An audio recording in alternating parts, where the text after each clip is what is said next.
صلی اللہ علیہ یا سیدی یا رسول اللہ یا رسول اللہ وسلم علیک یا سیدی یا حبیب اللہ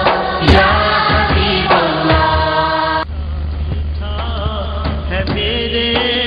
محمد کا نام میٹھا میٹھا ہے میرے محمد کا نام بے لاکھوں کروڑوں درود و سلام بے لاکھوں کروڑوں درود و سلام میٹھا میٹھا ہے میرے محمد کا نام وقت لائے خدا جائے دربار پر اور کھڑے ہو کے روضائے سرکار پر پیش مل کر کرے ہم درود و سلام کے لاکھوں کروڑوں درود و سلام میٹھا میٹھا ہے میرے محمد کا نام میٹھا میٹھا ہے میرے محمد کا نام کوئی حسنی حسین چمن کے پھول نور مولا علی جان زہرا بطول جس کے نانا رسول خدا ذی مقام بے لاکھوں کروڑوں درود و سلام میٹھا میٹھا ہے میرے محمد کا نام میٹھا میٹھا ہے میرے محمد کا نام لامکاں کے بنے ہیں وہی تو مکی جن کے نالین کو چومے عرش بری جو خدا سے ہوئے عرش پر ہم کلام بے لاکھوں کروڑوں درود و سلام میٹھا میٹھا ہے میرے محمد کا نام میٹھا میٹھا ہے میرے محمد کا نام شاہ کونین وہ روح دارین وہ فخر حسنین وہ غوث ثقلین وہ جس کے در کا ہے حافظ بھی ادنا غلام بے لاکھوں کروڑوں درود و سلام میٹھا میٹھا ہے میرے محمد کا نام میٹھا میٹھا ہے میرے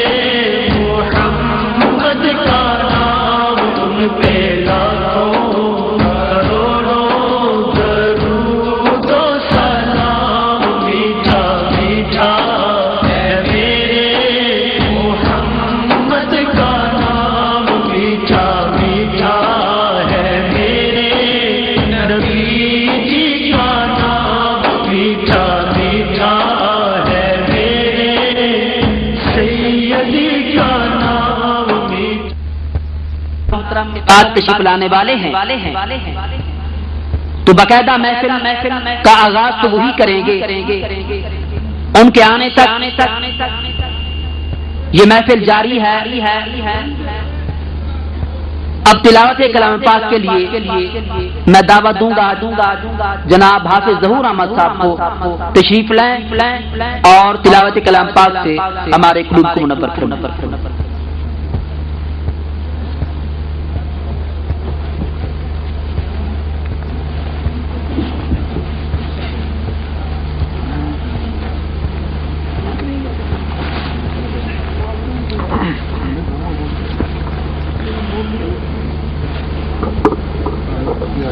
أعوذ بالله من الشيطان الرجيم.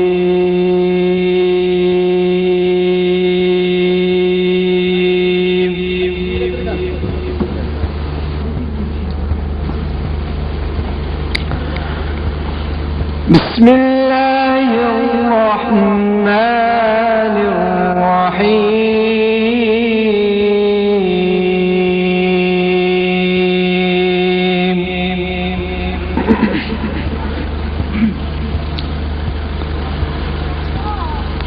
والشمس وضحاها والقمر إذا تلاها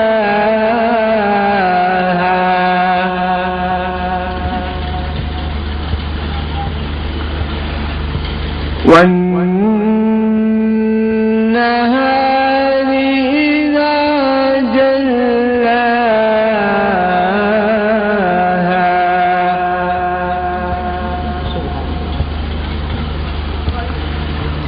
والليل إذا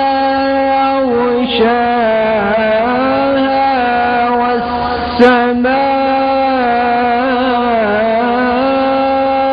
والسماء وما بناها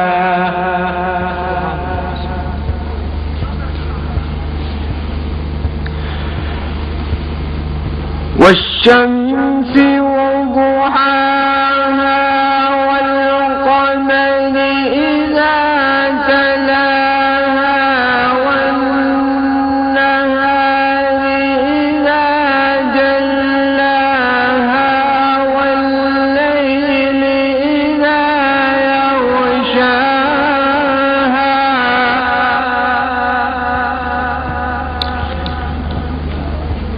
والسماء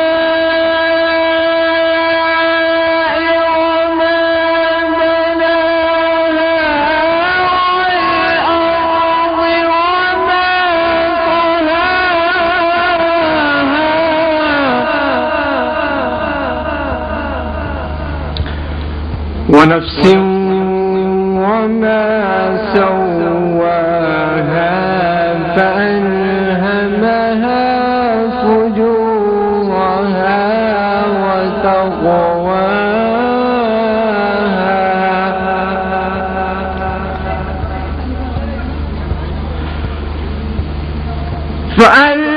فألهمها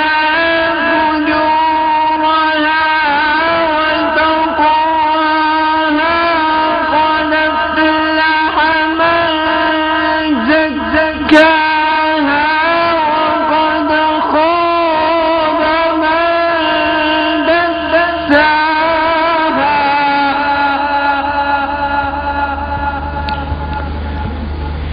كذبت ثمود بطغواها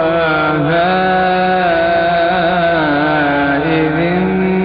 انبعث أشقاها فقال لهم رسول الله ناقة الله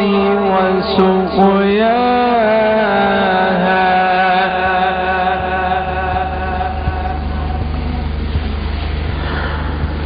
فقال لهم رسول الله ناقة الله وسقياها فكذبوه فعقروها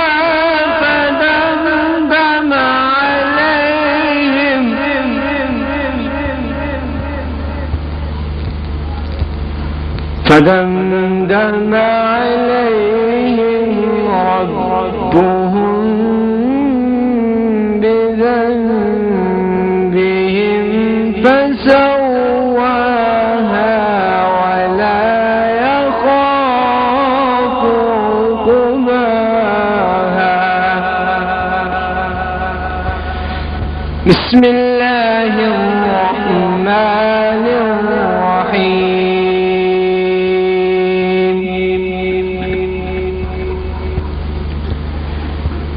إن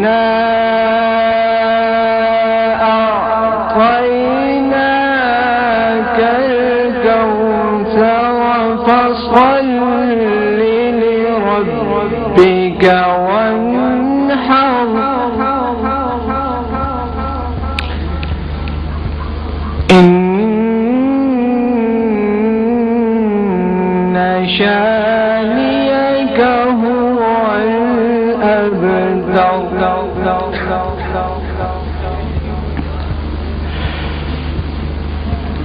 بسم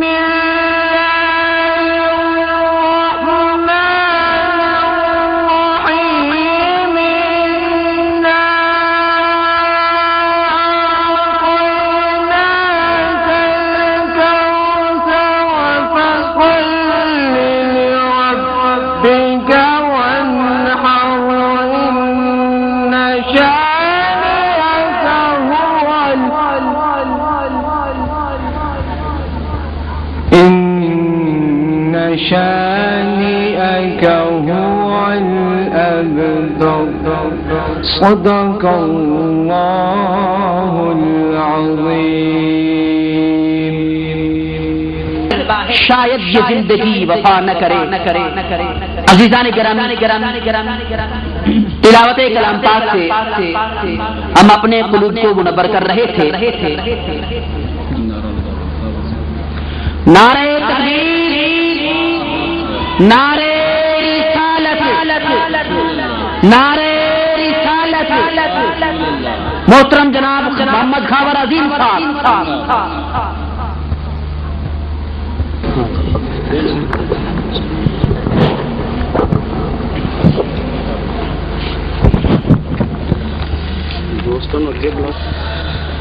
الحمدللہ رب العالمین والصلاة والسلام على سید الانبیاء والمرسلین. اما بعد فاعوذ باللہ من الشیطان الرجیم. بسم اللہ الرحمن الرحیم. واما السائل فلا تنہر صدق اللہ العظیم. یا صاحب الجمال و یا سید البشر من وجهك المنير لقد نور القمر لا يمكن الثناء كما كان حقه بعد خدا بزرگ تو ای قصہ مختصر. ہزار بار بشویم دہن زمشک و گلاب ہنوز نام تو گفتن کمال بے ادبیست. لا يمكن الثناء كما كان حقه بعد خدا بزرگ تو ای قصہ مختصر.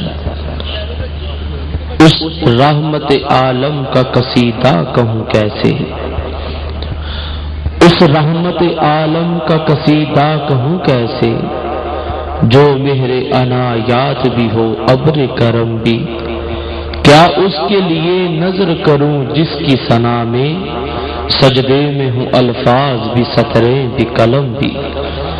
لا يمكن الثناء كما كان حقه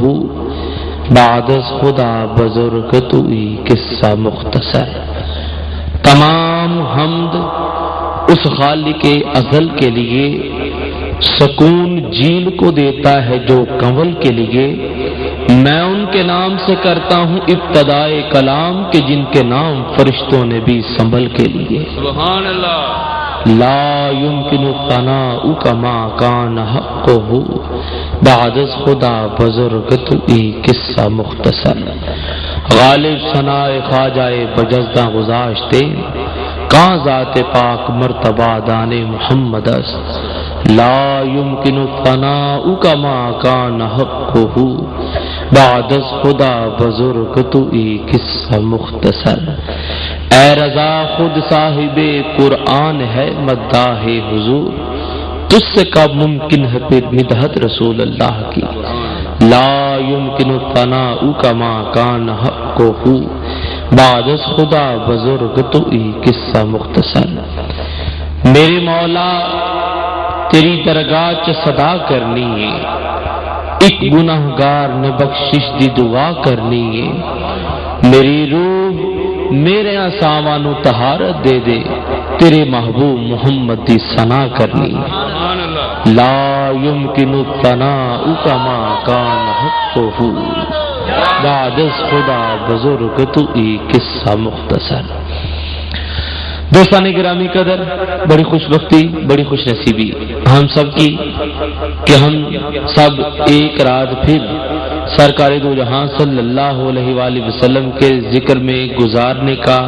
شرف حاصل کر رہے ہیں۔ اللہ تبارک و تعالی ارشاد فرماتے ہیں،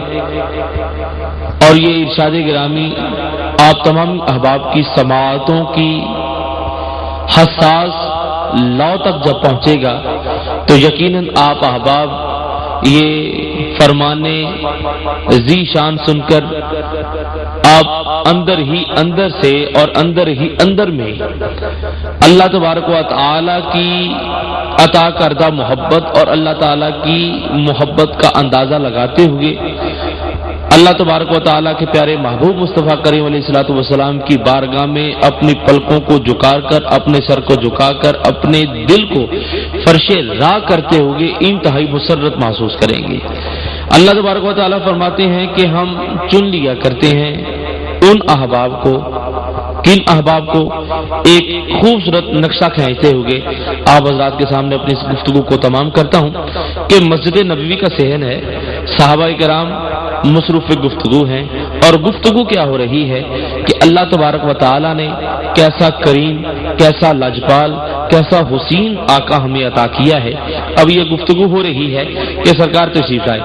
سرکار دو جہاں صلی اللہ علیہ وآلہ وسلم نے پوچھا کہ کیا کر رہے ہو؟ عرض کیا کہ حضور گفتگو کر رہے ہیں، آپ کے حسن و جمال کا ذکر کر رہے ہیں، آپ کی ادائے کریمانہ کا ذکر کر رہے ہیں۔ حضور علیہ الصلوۃ والسلام نے فرمایا کہ واقعی تم یہی ذکر کر رہے تھے؟ عرض کیا ہاں سیدی یا رسول اللہ، ہم یہی ذکر کر رہے تھے۔ اب یہ گفتگو ہو رہی ہے کہ اللہ تبارک و تعالیٰ نے جبرائیل امین کو حکم دیا کہ جبرائیل جاؤ اور محبوب سے کہہ دیجئے کہ آپ کا ذکر کرنے والے جتنے بھی احباب ہیں، آپ کے ذکر کے وسیلہ سے ہم نے ان سب کو بخش دیا۔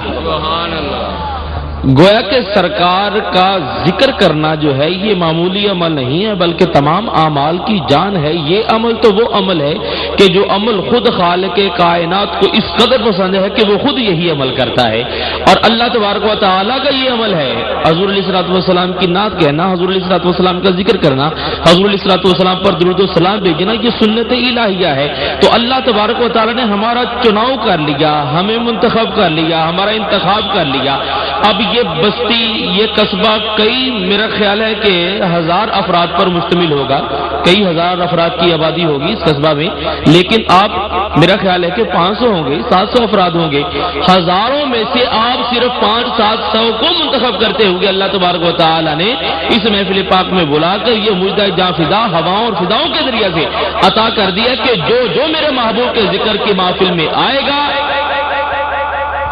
گا تو گناہگار، لیکن جب جائے گا تو بخشا ہوا ہوگا۔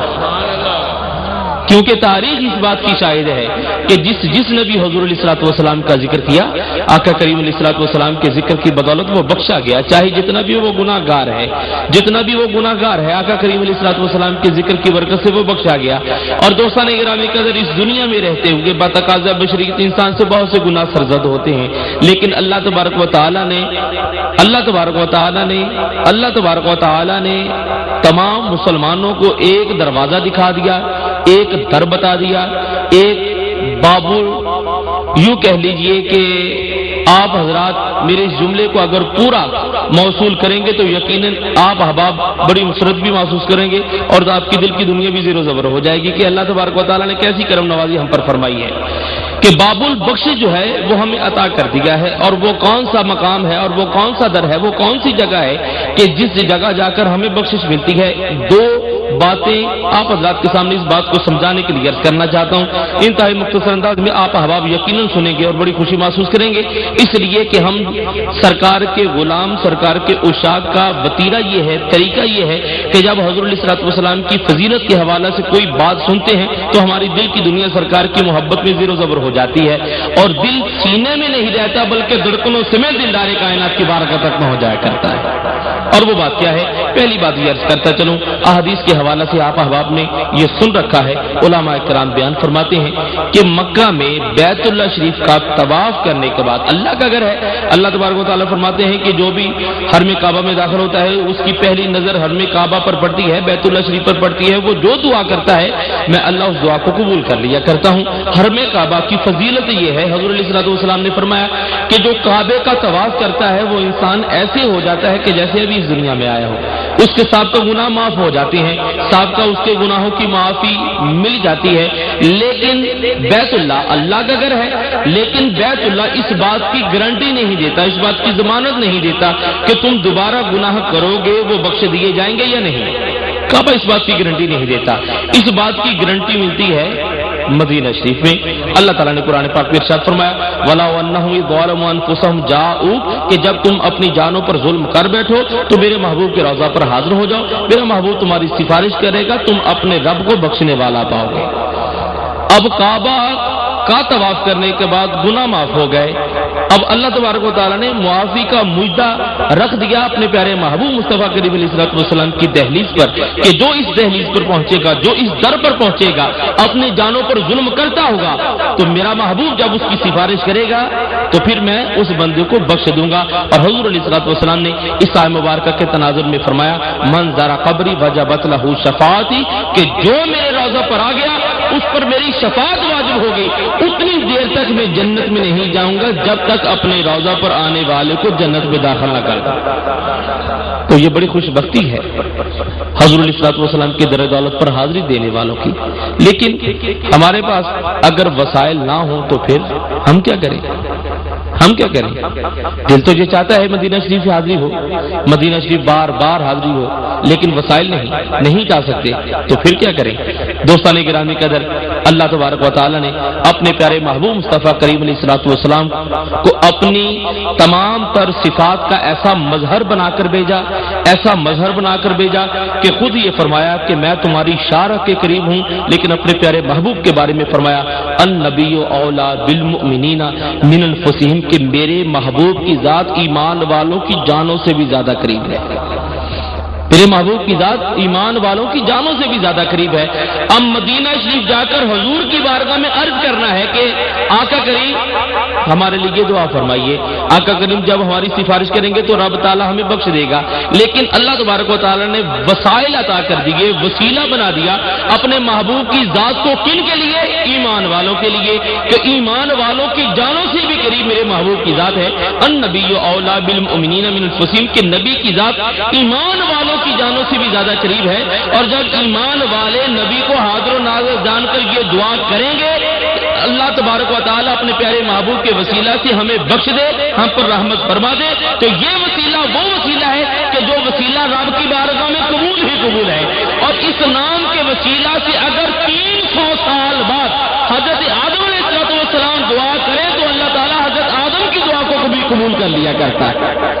اور 300 سال کے بعد حضرت آدم کا اس نام کے وسیلہ سے دعا کرنا اور رب کا قبول کرنا اس بات کی شہادت ہے کہ بات قرب کی ہو یا بعید کی ہو، بات نزدیک کی ہو یا دور کی ہو، بات ہے دل سے ماننے کی۔ اگر حضور علیہ الصلوۃ والسلام کے روضہ اطہر پر بھی حاضر ہو جائے یہ بڑی فضیلت ہے، لیکن اگر وسیلہ وسائل نہ ملے تو دور رہ کر بھی اس لاجوال نبی کو یاد کیا جائے تو اس محبوب کے نام اور ذات کے وسیلہ سے اللہ تبارک و تعالیٰ کرم فرما دیا کرتا ہے۔ حضرت آدم علیہ السلام کی توبہ اس میں محمد کے وسیلہ سے قبول ہوئی، اور 300 سال عرصہ گزر جانے کے بعد تو اللہ تعالیٰ نے حضرت آدم کی توبہ قبول کرتے ہوئے آدمیت کو یہ درس دیا کہ جب آدمیت کو یہ درس دیا، بڑا حساس جملہ عرض کرنے والا ہوں، آدمیت کو یہ درس دیا کہ مرتبے کے اعتبار سے جو جتنا ہی بالا کیوں نہ ہو، مرتبے کے اعتبار سے جو جتنا اعلیٰ کیوں نہ ہو، جتنی دیر تک میرے محبوب کی ذات اور نام کا وسیلہ پیش نہیں کرے گا اتنی دیر تک میری بارگاہ میں دعاؤں کی قبولیت کی کوئی سند حاصل نہیں کر سکتا۔ تو دوستان گرامی قدر، یہ ہماری خوش نصیبی ہے کہ اللہ تبارک و تعالیٰ نے ہمیں یہ رات عطا کر دی، یہ وقت عطا کر دیا، یہ ساعتیں عطا کر دی کہ جس میں ہم آقا کریم علیہ الصلوۃ والسلام کا ذکر کر رہے ہیں، اور یہ ذکر وہ ذکر ہے کہ جو ذکر اللہ کرتا ہے، اللہ کے فرشتے کرتے ہیں، یہ ذکر وہ ذکر ہے کہ جو ذکر تمام مسائل کا، تمام مشکلات کا حل ہے۔ تو اس محفل پاک میں جو بھی جس زاویہ نگاہ سے جس ظرف کے ساتھ، جس سوچ کے ساتھ آقا کریم کا ذکر کرے گا، سنے گا، میرا ایمان ہے احادیث و قرآنی آیات کے حوالہ سے و دیگر معجزات رسول کے حوالہ سے، یوں کہہ لیجئے کہ رحمت للعالمین کی ادائے رحمت کے وسیلہ سے میں یہ عرض کرتا ہوں کہ جو جس زاویہ نگاہ سے آقا کریم علیہ الصلوۃ والسلام کا ذکر کرے گا اور سنے گا، اللہ تبارک و تعالی آنے والے اس محفل پاک میں ہر فرد کی اس دعا کو قبول فرمائے گا، اس لیے کہ آقا کریم علیہ الصلوۃ والسلام نے فرمایا کہ ہر وہ دعا زمین اور آسمان کے درمیان لٹکا دی جاتی ہے کہ جو درود و سلام کے وسیلہ کے بغیر پیش کی جاتی ہے، وہ دعا رب کی بارگاہ میں قبول ہو جاتی ہے کہ جو درود و سلام کے وسیلہ سے پیش کی جاتی ہے۔ تو یہ محفل ذکر حبیب ہے کیا؟ سراسر اول تا آخر، ابتدا سے لے کر انتہا تک آقا کریم کی بارگاہ میں درود و سلام پیش کرنا، اور درود و سلام کی ہم نوائی میں جب ہم دعا کریں گے تو یقیناً اللہ تبارک و تعالی ہماری دعاؤں کو قبول فرمائے گا۔ تو دعائیں کرتا رہنا، دعا کرتے رہنا، یہ ہمارا عمل ہے، اور قبول کرنا یہ اس ذات الہ کا انداز ہے۔ تو دوستان گرامی قدر، وہ اللہ تبارک و تعالی جو بے نیاز ہے، اس کی مرضی ہے قبول کرے نہ کرے، لیکن آقا کریم علیہ الصلوۃ والسلام کا فرمان ذیشان ہے کہ کام تمہارا ہے کہ دعا کرتے رہنا، دعا کرتے رہنا، کیونکہ کچھ دعائیں ایسی ہوتی ہیں کہ جو فی الفور قبول ہو جاتی ہیں، یہ بڑی فضیلت ہے۔ کچھ دعائیں ایسی ہوتی ہیں کہ جو کچھ عرصہ کے بعد قبول ہوتی ہیں، لیکن کچھ دعائیں ایسی ہوتی ہیں کہ جو بظاہر دنیا میں قبول نہیں ہوتی، لیکن انہیں آخرت کے لیے محفوظ کر لیا جاتا ہے، اور جب بندہ اس دنیا سے فارغ ہو کر اپنے اخروی منزل کی طرف جاتا ہے اور آخرت میں جب وہ جائے گا تو وہ دعائیں اتنا اجر و ثواب بن کر اس دعا کرنے والے کے حصہ میں شامل ہوں گی کہ وہ بندہ یہ کہے گا کہ کاش میں دنیا میں دعا کرتا رہتا اور میری کوئی دعا قبول نہ ہوتی، اتنی دعا کی اہمیت ہے۔ تو دوستان گرامی قدر، اس محفل پاک میں بیٹھے رہتے آپ احباب درود شریف بھی پڑھتے رہیے گا، اور اپنی اپنی دعا کو سرکار کے نام کے وسیلہ سے رب کے حضور بھی پیش کرتے رہیے گا۔ انشاءاللہ تعالی اس نام کے وسیلہ سے کی جانے والی دعا رب کی بارگاہ میں قبول ہی قبول ہے۔ لیکن فی الوقت اس محفل پاک کے اہتمام و انتظام و انصرام کے حوالے سے عرض کرنا چاہتا ہوں کہ ہم سب یہ ایک دعائیہ محفل پاک میں موجود ہیں کہ جس میں ہم اول تا اختتام دعا ہی اللہ اور اللہ کے محبوب کے حضور پیش کریں گے، اور بالخصوص جن شخصیات کے لیے اس محفل پاک کا اہتمام کیا گیا ہے، جن کی روح کو اصال ثواب کی غرض سے اس محفل پاک کا اہتمام کیا گیا ہے، جن کے بلندی دراجات کے لیے، جن کے لیے دعاؤں کا خوبصورت گلدستہ پیش کرنے کے لیے اس محفل پاک کا اہتمام کیا گیا ہے، وہ کسی بھی تعارف کے محتاج نہیں ہے۔ جناب محترم چودھری مبارک علی صاحب گوندل، جناب چودھری محمد اکرم صاحب گوندل علیہ رحمہ، ان دونوں شخصیات کے صالح ثواب کے لیے اس محفل پاک کا اہتمام کیا گیا ہے۔ اس میں ہم دعائیں کریں گے کہ اللہ تبارک و تعالیٰ اپنے پیارے محبوب کے وسیلہ تصدق سے ان دونوں شخصیات کو حضور علیہ الصلوۃ والسلام کی شفاعت کبریٰ سے سرفراز فرمائے اور جنت الفردوس میں اعلیٰ مقام عطا فرمائے۔ ایسی محافل میں کی جانے والی دعا کی اہمیت یہ ہے کہ آقا کریم علیہ الصلوۃ والسلام فرماتے ہیں کہ جب کوئی مومن کسی کے لیے دعا کرتا ہے تو اللہ تبارک و تعالیٰ جبرائیل امی کو حکم فرماتے ہیں، اور جبرائیل امی تشت لے کر آتے ہیں اور محفل پاک میں ہونے والی دعا کو تشت میں سجا لیتے ہیں، اور جس کے لیے دعا کی جاتی ہے اس کی قبر پر پہنچ کر کہتے ہیں کہ یہ تمہارے دوستوں نے، یہ تم سے محبت کرنے والوں نے، یہ تمہارے رشتہ داروں نے، یہ تمہارے بھائیوں نے، یہ تم سے محبت کرنے والوں نے تمہارے لیے دعا کا گلدستہ بھیجا ہے۔ اور جب قبر والا وہ دعاؤں کا گلدستہ موصول کرتا ہے تو بڑی خوشی محسوس کرتا ہے۔ تو میں یہ سمجھتا ہوں کہ کسی کے ساتھ تعلق کا حق یہ ہے کہ اس کی زندگی میں تو اس سے محبت ہو، لیکن حق کے محبت یہ ہے کہ اس کے دنیا سے چلے جانے کے بعد بھی اس سے بھی بڑھ کر محبت کا اظہار ہو، جیسا کہ آج کی اس محفل پاک میں جناب چودھری محمد اکرم گوندل صاحب، جناب چودھری مبارک علی گوندل صاحب سے انتہائی محبت کا اظہار کرتے ہوئے اس محفل